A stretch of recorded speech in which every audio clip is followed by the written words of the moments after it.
प्रिय दर्शकों, क्या आप कभी सोचते हैं कि आपकी यादें, आपका अनुभव और आपके जीवन के हर छोटे बड़े पल को किसी और के दिमाग में समाहित किया जा सकता है? क्या यह संभव है कि किसी इंसान का दिमाग किसी और के भेजे में घुस जाए? क्या होगा अगर आप अपने बीते कल को भूल जाएं और किसी और के कल को जीने लगें? क्या यह वरदान होगा या इंसानियत के लिए एक अभिशाप? आज हम आपको एक ऐसी यात्रा पर ले चलेंगे जो आपके सोचने के हर पैमाने को बदल कर रख देगी। यह यात्रा है दिमाग की मेमोरी ट्रांसफर की। यह सिर्फ विज्ञान नहीं, बल्कि एक ऐसा विषय है जो हमारे अस्तित्व, हमारी आत्मा और हमारे विचारों को चुनौती देता है। तो चलिए इस रहस्यमयी और अद्भुत सफर की शुरुआत करते हैं। कल्पना कीजिए एक ऐसी तकनीक जो आपके दिमाग में सहेज कर रखी हर याद, हर अनुभव और हर भावना को एक इलेक्ट्रॉनिक डेटा में बदल सकती है। फिर यह डेटा किसी और के दिमाग में ट्रांसफर कर दिया जाए। इस प्रक्रिया से जुड़े कई सवाल हैं। क्या यादें सिर्फ दिमाग का हिस्सा हैं या ये हमारी आत्मा से भी जुड़ी है? अगर यादें बदल जाती हैं तो क्या इंसान बदल जाएगा? विज्ञान की इस संभावना को समझने के लिए हमें न्यूरोसाइंस की गहराई में उतरना होगा। हमारा मस्तिष्क एक अद्भुत जैविक संरचना है जिसमें अरबों न्यूरॉन्स हैं। ये न्यूरॉन्स आपस में संवाद करते हैं और यादों को संग्रहित करते हैं।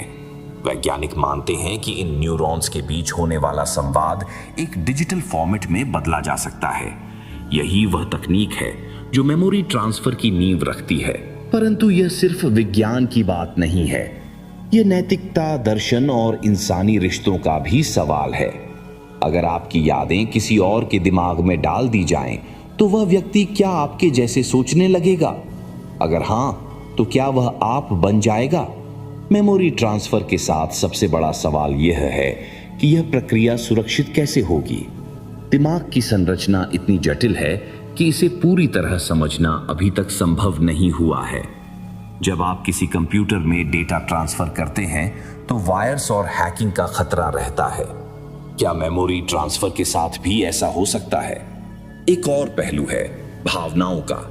यादें सिर्फ जानकारी नहीं है, वे भावनाओं से जुड़ी होती हैं। अगर किसी इंसान के जीवन की दर्द भरी यादें किसी और को दी जाएं, तो वह नया व्यक्ति उस दर्द को कैसे संभालेगा? क्या यह उसके मानसिक स्वास्थ्य पर असर डालेगा? इस विषय के साथ जुड़े खतरे और चुनौतियां अनगिनत हैं।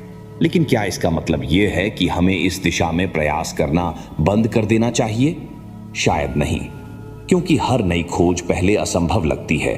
इस प्रक्रिया का एक सकारात्मक पक्ष भी है।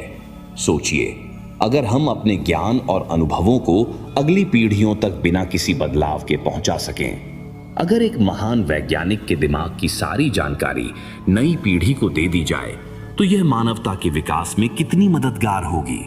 लेकिन इसके साथ हमें यह भी समझना होगा कि इस प्रक्रिया का दुरुपयोग न हो। अगर किसी तानाशाह की यादें किसी और के दिमाग में डाली जाएं, तो इससे कितनी तबाही मच सकती है। कल्पना कीजिए, अगर आपके दिमाग में मौजूद हर याद, हर विचार और हर अनुभव एक डेटा के रूप में संरक्षित किया जा सके और इसे किसी और के दिमाग में ट्रांसफर किया जाए, तो क्या यह सिर्फ एक यादों का हस्तांतरण होगा या इससे आपका अस्तित्व ही बदल जाएगा?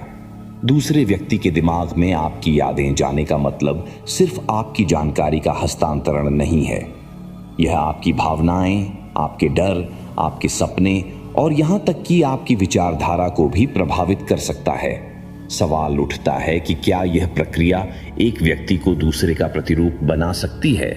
क्या आप जैसे आप हैं वैसा ही कोई और हो सकता है? अब हम आत्मा के प्रश्न पर आते हैं। कई दार्शनिक और धार्मिक मान्यताएं कहती हैं कि आत्मा और शरीर अलग हैं। अगर हम किसी की यादें ट्रांसफर कर देते हैं, तो क्या वह आत्मा को भी प्रभावित करता है? क्या आत्मा की पहचान उसके अनुभवों से जुड़ी है? अगर हां, तो मेमोरी ट्रांसफर आत्मा को बदल सकता है। कल्पना करें कि किसी व्यक्ति ने एक गहरे दर्दनाक अनुभव का सामना किया है। उस व्यक्ति की यादें किसी और को दी जाती हैं। क्या नया व्यक्ति भी वही दर्द महसूस करेगा? क्या यह नैतिक होगा? शायद नहीं। यह प्रक्रिया सिर्फ तकनीकी नहीं है, यह एक गहरी नैतिक चुनौती है। सामाजिक प्रभावों की बात करें तो यह प्रक्रिया समाज के ढांचे को हिला सकती है।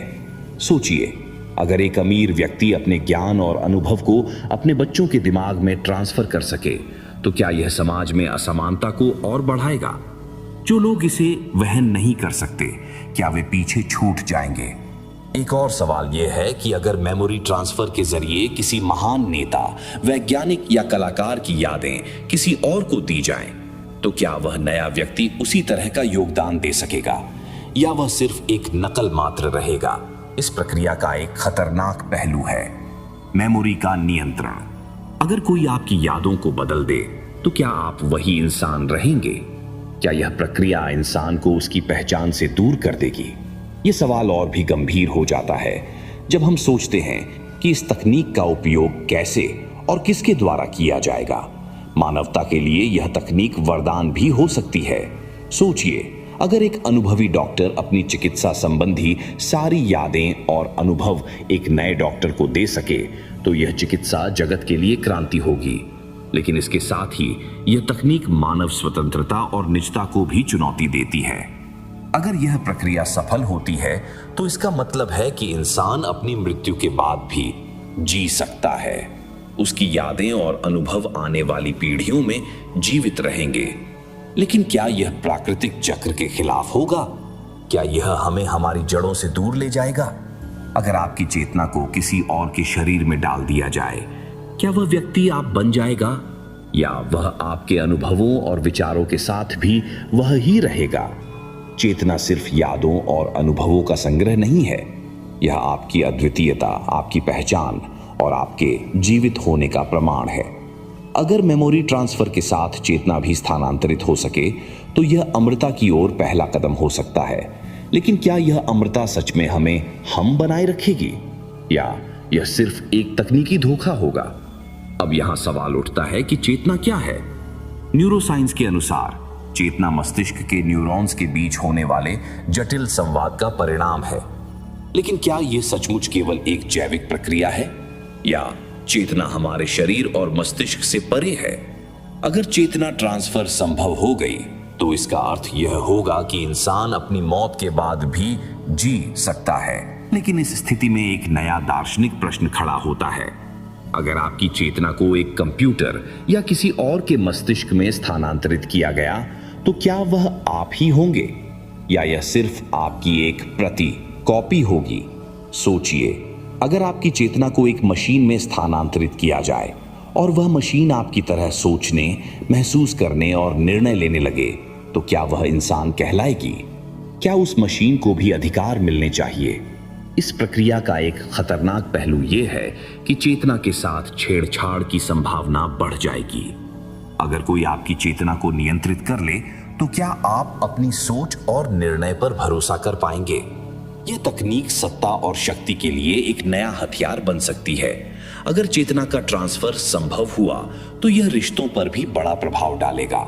सोचिए, अगर एक व्यक्ति अपनी चेतना को स्थानांतरित करके अपनी मौत को टाल सके तो क्या यह प्राकृतिक चक्र को खत्म कर देगा? क्या इससे इंसानी रिश्तों की परिभाषा बदल जाएगी? लेकिन चेतना ट्रांसफर सिर्फ खतरा नहीं है, इसके फायदे भी हो सकते हैं। यह उन लोगों के लिए वरदान हो सकता है जो किसी गंभीर बीमारी से पीड़ित हैं और जिनका शरीर उनके दिमाग का साथ नहीं दे पा रहा। अगर उनकी चेतना को एक स्वस्थ शरीर या मशीन में स्थानांतरित किया जा सके तो यह उनके लिए एक नया जीवन होगा। अब एक और महत्वपूर्ण पहलू पर विचार करते हैं। अगर चेतना को ट्रांसफर किया जाए तो क्या नया शरीर या मशीन उसमें पुराने शरीर की भावनाओं को महसूस कर पाएगा? क्योंकि चेतना सिर्फ सोचने की क्षमता नहीं है, यह महसूस करने की क्षमता भी है। इस यात्रा का सबसे बड़ा सवाल यही है कि क्या चेतना जो हमें हम बनाती है वास्तव में स्थानांतरित हो सकती है या यह प्रक्रिया केवल हमारी यादों और अनुभवों को ट्रांसफर कर सकती है जबकि हमारी चेतना कहीं खो जाती है? हमारे वैज्ञानिक और दार्शनिक इस प्रश्न पर विचार कर रहे हैं। लेकिन एक बात स्पष्ट है, चेतना ट्रांसफर की संभावना ने हमें मानवता, नैतिकता और अस्तित्व के बिल्कुल नए आयामों पर सोचने के लिए मजबूर कर दिया है। आपने अब तक जो सुना वह विज्ञान और दर्शन का एक अद्भुत मिश्रण था। लेकिन अब हम उस सवाल पर आते हैं जो हर किसी के दिल में गहराई तक उतरेगा। क्या चेतना का ट्रांसफर हमें अमर बना सकता है? और अगर यह संभव है तो क्या यह इंसानियत के लिए वरदान होगा या विनाश का द्वार खोलेगा? कल्पना कीजिए एक ऐसी दुनिया जहां मृत्यु का डर समाप्त हो गया है, जहां हर व्यक्ति अपनी चेतना को बार बार नए शरीर में स्थानांतरित कर सकता है। यह दुनिया कैसी होगी? क्या यह हमारी कल्पना का स्वर्ग बनेगी या यह समाज को एक ऐसी दिशा में ले जाएगी जहां नैतिकता और इंसानियत अपने मायने खो देगी? अगर चेतना का ट्रांसफर संभव हो गया तो इंसान अपने आप को भगवान जैसा मानने लगेगा। सोचिए, जब मृत्यु का डर ही खत्म हो जाए तो इंसान के व्यवहार में क्या बदलाव आएगा? क्या हम और अधिक जिम्मेदार बनेंगे या इस असीमित शक्ति का दुरुपयोग करेंगे? मृत्यु का अंत करने की कल्पना में कई सकारात्मक संभावनाएं हैं। यह तकनीक गंभीर बीमारियों से जूझ रहे लोगों के लिए वरदान बन सकती है। लोग अपने शरीर के साथ जुड़ी सीमाओं को पार कर सकते हैं और अपने जीवन को नए आयाम दे सकते हैं। लेकिन इसके साथ साथ यह तकनीक एक बड़ा सामाजिक और नैतिक संकट भी खड़ा कर सकती है। सोचिए, अगर अमीर और शक्तिशाली लोग ही अपनी चेतना को स्थानांतरित करने की क्षमता रखते हैं तो क्या समाज में असमानता और बढ़ेगी? गरीब और कमजोर वर्ग के लोगों के लिए यह तकनीक क्या मायने रखेगी? क्या यह मानवता को विभाजन की ओर धकेल देगी? अब बात करते हैं चेतना की प्रतिलिपि के खतरे की। अगर आपकी चेतना को एक कंप्यूटर या दूसरे शरीर में कॉपी कर दिया जाए तो क्या यह वाकई आप होंगे या यह सिर्फ आपकी एक नकली छवि होगी? यह सवाल एक गहरी दार्शनिक बहस को जन्म देता है। हम कौन हैं? अगर हमारी यादें, अनुभव और सोचने की क्षमता किसी और में डाल दी जाती है तो क्या वह नया अस्तित्व हम कहलाएगा या सिर्फ हमारा एक अवतार होगा? इस तकनीक का सबसे भयावह पहलू यह है कि यह इंसान को अपनी पहचान से दूर कर सकती है। अगर हमारी चेतना को बदल दिया जाए या उसे कोई और नियंत्रित करे तो क्या हम अपनी स्वतंत्रता और अपनी आत्मा को खो देंगे? अब सोचिए, अगर चेतना को हथियार के रूप में इस्तेमाल किया जाए, अगर किसी व्यक्ति की चेतना को बदलकर उसे अपने अनुसार नियंत्रित किया जाए तो इससे कितनी तबाही हो सकती है। यह तकनीक किसी तानाशाह या आतंकवादी के हाथ में विनाशकारी हथियार बन सकती है।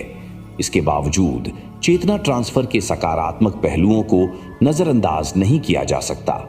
यह तकनीक ज्ञान के संरक्षण और प्रसार में क्रांति ला सकती है। सोचिए, अगर किसी महान वैज्ञानिक, लेखक या कलाकार की चेतना को संरक्षित किया जाए और आने वाली पीढ़ियों के साथ साझा किया जाए तो यह मानवता के विकास में कितना बड़ा योगदान होगा।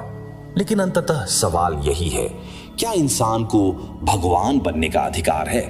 क्या हमें प्राकृतिक चक्र को चुनौती देनी चाहिए या यह तकनीक हमारे पतन का कारण बनेगी? यह विषय सिर्फ विज्ञान का नहीं बल्कि हमारी नैतिकता, हमारे मूल्यों और हमारे अस्तित्व का भी है। प्रिय दर्शकों, आज का यह विषय हमें जीवन, यादों और पहचान के गहरे अर्थ को समझने का अवसर देता है। हमने दिमाग और मेमोरी ट्रांसफर की संभावनाओं और इसके प्रभावों पर चर्चा की।